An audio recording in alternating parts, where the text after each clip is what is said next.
for Robinson's Land, I'm speaking on behalf of Robinson's Yes. Land. We want to build destination estates that put the Philippines in the global map. We're not just building any repurposed court or facility that can casually be visited by anyone. It's a tournament grade type of facility. And we know that this will be our gold standard moving forward. In fact, not only for the Philippines, but I would say for Southeast Asia. Now, question to why Bridgetown? Kim has been with us in this partnership with the football field Atleta. It was natural for us to have this conversation with him here in Bridgetown as well, as he shared this vision with us. Now, does that mean that Bridgetown will be the only place where we want to put our footprint in terms of pickleball presence? My answer is we're very excited to eventually expand as we have footprint outside Bridgetown as well. Bridgetown will be the culmination, as our Helios will be the, I would say, the go-to place for the tournaments where the culmination of qualifiers will happen. And it's going to be supported by a whole ecosystem of pickleball around the Philippines. That's the vision we have for Bridgetown. Chairman Vicky, I'm no force of habit. Chairman, Sir Vicky,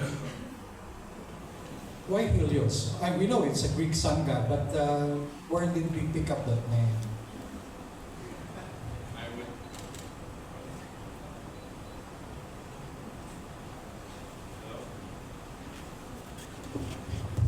Hello. I'll have Sophia answer this. All right. This question. Yes, ma'am. Please enlighten us. It's it's a little funny story. So we were vacationing in Greece, and we went to a honey farm, and we met the cutest baby, and guess what his name was? Kosmas. Little does he know, he has a whole company named after him, and when thinking of names for our pickleball facility, we knew we wanted to create something that would be the gold standard, the tip of the top, the best thing. And when you think of something that's the gold standard, you think of the sun. And Helios is the Greek sun god, and we think this will really shine light on the Philippines and put Asia, and most importantly, the Philippines on the global map for pickleball. And it's kind of the ethos about everything we're building. So, long story short, that is why Helios. Okay, so you want to have a lustrous legacy for the sport in the years. Anyway, so Mr. Might as well ask each and every one. Sir Connor, you're partnering with them in the development of pickleball, especially on the coaching and technical side. How does this complement the building of the legacy building here and your efforts to promote pickleball in the country?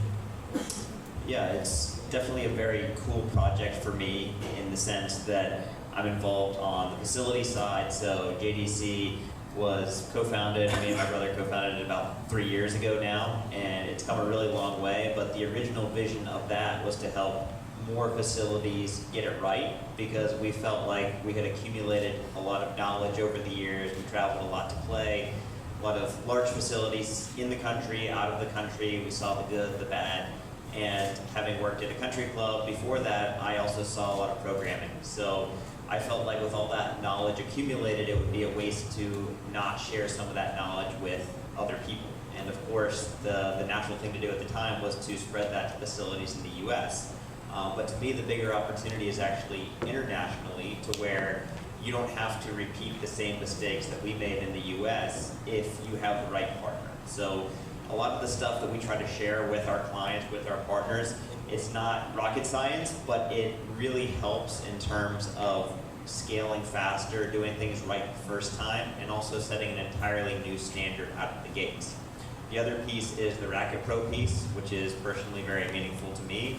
I'm trying to help rewrite the guidebook on how to play and coach this game, and I think that Asia is a really great place to do that. I mean, I've had some really great success in other regions. I was in Vietnam for 3 months last year, investing in coaching education, and more again this year in the summer. So I think that that's going to have a really lasting impact in the region at facilities like JDC facilities, but really everywhere. So I think coaching education is one of the single most important things to have that ripple effect in this game. Everyone wants to play a little bit better, so why not do it right? So to me, I feel involved in 2 different ways, and we're just very fortunate to have so many great partners here in yet another country. Just to follow up then to Mr. Yes, sir. Yeah, just to add, after the workshop of RPO, the top 10, the top coaches in the workshop will be actually working with Helios Beta and Helios as well.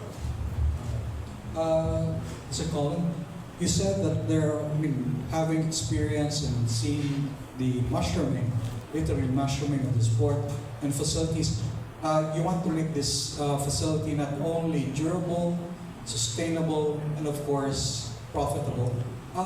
What are the common mistakes people make from your experience when they put up a court? Does it mean everybody will come? So basically, this is obviously what we will try to avoid when we put up Helios. So basically, if they're trade secrets, you can keep them. No. How much time do we have? No, sure. We've seen a lot of different things, a lot of different mistakes made. Some of them are more egregious than others, some of them are more basic than others, but something as simple as the composition of the surface, to where a lot of facilities are converted tennis facilities in the US. So they assume some of the things that work at tennis facilities also work at pickleball facilities. Yes. So how much sand you put in the paint at a very basic level affects the playability. Some of the worst courts I've ever played on have very little sand in the paint, because you have to remember you're playing with a smooth plastic ball, and the more that it skids through the court, the less enjoyable that experience. So it affects the bounce and how it checks through the court. So that's a very basic one. The one that always really jumped out at me, especially at a high performance level, is the sight lines, to where you're playing a very fast, reflex-oriented sport, and when you don't have 100% visual perception on the ball, it can become a safety hazard, and certainly your performance is going to degrade because of that. So we saw a lot of indoor facilities really struggle to get that right, and you can really go to other sports and borrow some of what they have done in their specific sports. So as a longtime baseball player, we always had the batter's eye out in center field in all the major league ballparks. And what that really means is it's a dark backdrop to give you contrast to the white ball as it comes in as the hitter. So something like that was the inspiration to form our volleyer's eye. So something in the back where we have these dark backdrops where you have that same contrast with a yellow pickleball coming at you. So as I said, I think that's great for safety, I think it's great for performance, and there's a very long list of things very similar to that I think make JDC facilities the best. Of course, Mr. Conner, regarding how does building a facility complement pickleball coaching education and the other technical aspects of the game? Yeah, so seeing how quickly pickleball has grown in the region, leading essentially in APAC, what we're seeing in the other countries is there's a lot of facilities being built. And they're trying to differentiate themselves by the quality of the facility. Inevitably what happens, however, is as more facilities get built, they're just essentially hardware, where just facilities for players to play at. They're missing, ultimately as the sport grows, an experience where the players can improve and learn. And when the businesses struggle, that's when they're looking for what do we do after that. Well, we have to put in programming or some stickiness to get the players to come back to the facility. What I love about Helios and Kosmas vision is they can see this from the very start, that we're not just looking to build a world-class facility, but look to launch world-class programming from the start as well. So from that viewpoint, I feel like compared to the rest of the market and what we're seeing, it's very proactive, and shows a lot of foresight from what we're seeing from the other countries. Because from what I know about the facility, there's not going to be any facility in Southeast Asia comparable to Helios. And now already Helios is taking a very similar approach to the programming that goes into the facility as well. Thank you.